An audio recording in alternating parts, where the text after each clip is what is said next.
Retour aujourd'hui sur l'action du Maroc sur la scène internationale, justement en 2018. Et avec nous en duplex de Rabat, Chelkaoui Roudani, vous êtes expert en questions géostratégiques et de sécurité. Bonsoir et merci de répondre à nos questions. Bonsoir madame. Alors en 2018, le Maroc avait, rappelons-le, réintégré l'Union africaine en 2017, a déployé de nombreux efforts pour consolider son positionnement au sein de l'Union africaine. On retient notamment en tant que membre à part entière du Conseil de paix et de sécurité de l'UA. Peut-on dire aujourd'hui que le Royaume occupe sa place de façon pleine et entière au sein de l'Union africaine ?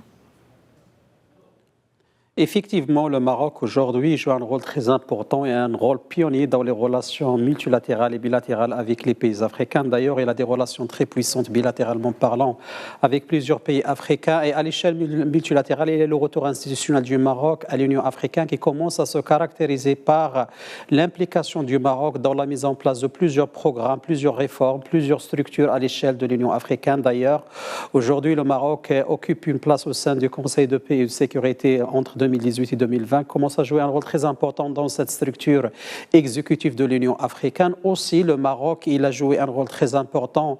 Il joue un rôle très important dans la mise en place dans ce qu'on appelle la commission de Kagame, Poul Kagame, qui porte sur la mise en place des réformes au niveau de l'Union africaine, la souveraineté financière de l'Union africaine.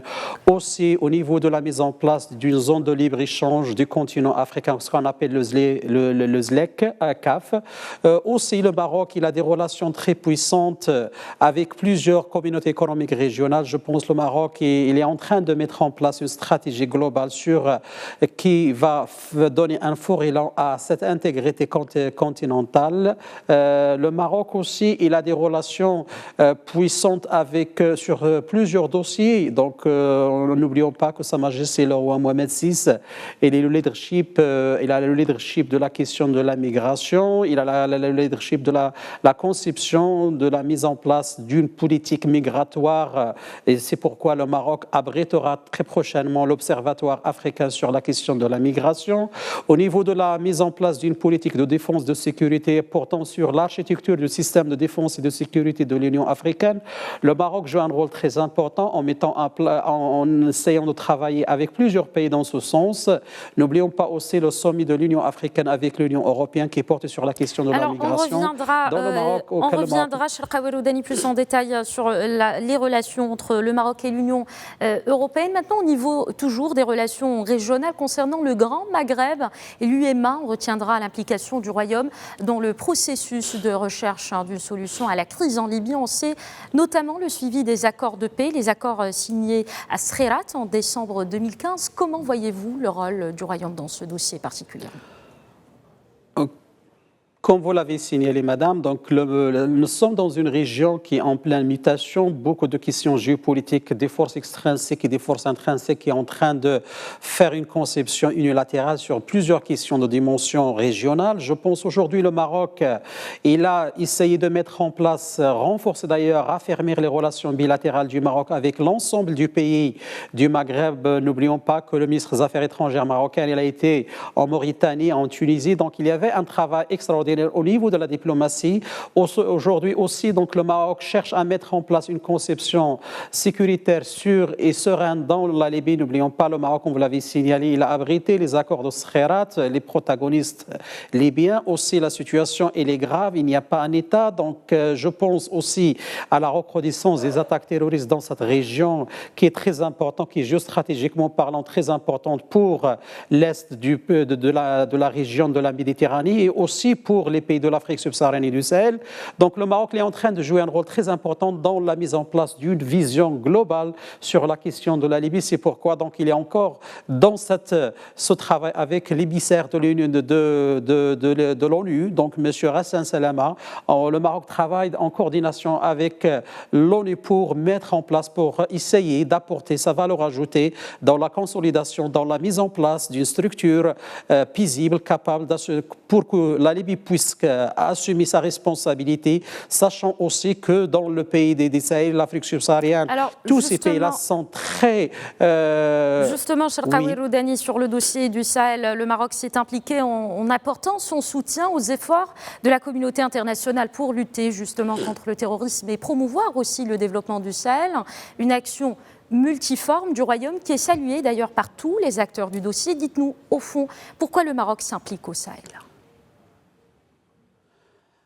Le Maroc, il s'intéresse à sa région. Il a sa région. Les pays de l'Afrique subsaharienne et du Sahel sont des pays limitrophes à la région. Dans le Maroc, géopolitiquement parlant, tient toute sa considération à l'échelle internationale. Je pense aujourd'hui, avec la recrudescence et la montée et la flambée inquiétante des attaques terroristes dans la région du Sahel et l'Afrique subsaharienne, surtout après la mort d'Amadou Koufa dans la région de Mopti et plusieurs attaques terroristes dans beaucoup de pays au nord du Mali. Donc, et aussi à Ouagadougou, au Burkina Faso, aussi donc la mort de Hassan Ansari, qui était donc dans la région de Tawazanit, à 900 km de l'Algérie.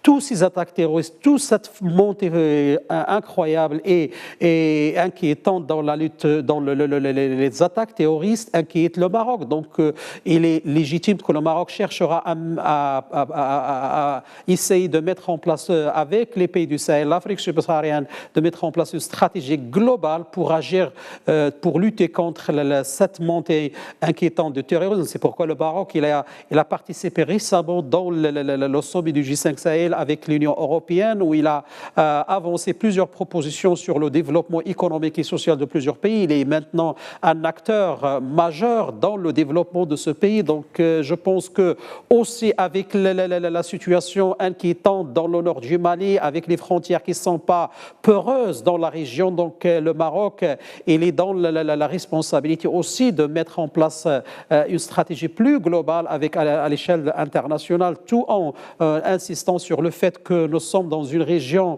que les terroristes cherchent à déstabiliser, que les forces centrifuges cherchent à mettre en péril. Donc la sécurité du Maroc, elle est en danger. Donc c'est pourquoi il est en train de mettre en place une stratégie globale et commune, avec une conception commune avec les pays du G5 Sahel et aussi avec les pays européens qui s'intéressent à cette région, qui se soucient de cette région et cette montée fulgurante des attaques terroristes. Alors, Cherkaoui Roudani, très brièvement, on ne peut pas faire le bilan donc, du rayonnement mondial du Maroc sans rappeler que le pays a accueilli de nombreux sommets mondiaux justement et dont récemment la conférence intergouvernementale où a été adopté le pacte mondial sur l'immigration. En quelques mots, votre commentaire sur cet événement historique. Cette conférence intergouvernementale et internationale de l'ONU qui est à Marrakech, ça montre que l'image du Maroc à l'échelle internationale, le rôle que joue le Maroc dans la politique multilatéralisme à l'échelle internationale, la présence de plusieurs dirigeants, plusieurs présidents dans cette conférence montre la vision aussi du Maroc dans la défense de la politique multinationale. Aussi, c'est une question qui est très importante pour le continent africain, sachant bien que le Maroc joue un rôle très important dans les défenses des intérêts du continent africain, surtout cette question de la migration, la question de climatique. C'est pourquoi je parle aujourd'hui donc la diplomatie migratoire ou bien la diplomatie climatique. Le Maroc joue un rôle très important. Tout ça montre que notre pays, le Royaume, joue un rôle très important dans les relations sud-sud et dans les relations nord-sud, en essayant de rapprocher, de raffermir sa position à l'échelle internationale pour un monde capable d'assumer ses responsabilités, capable de faire face aux défis, aux enjeux, que ce soit sécuritaires, que ce soit aussi politiques, que connaît le continent africain et la région et la sous-région, notamment la région de la Méditerranée. Merci beaucoup, Cherkaoui Roudani. Je rappelle que vous êtes expert en questions géostratégiques et de sécurité aussi. Merci beaucoup d'avoir répondu aux questions de Média TV.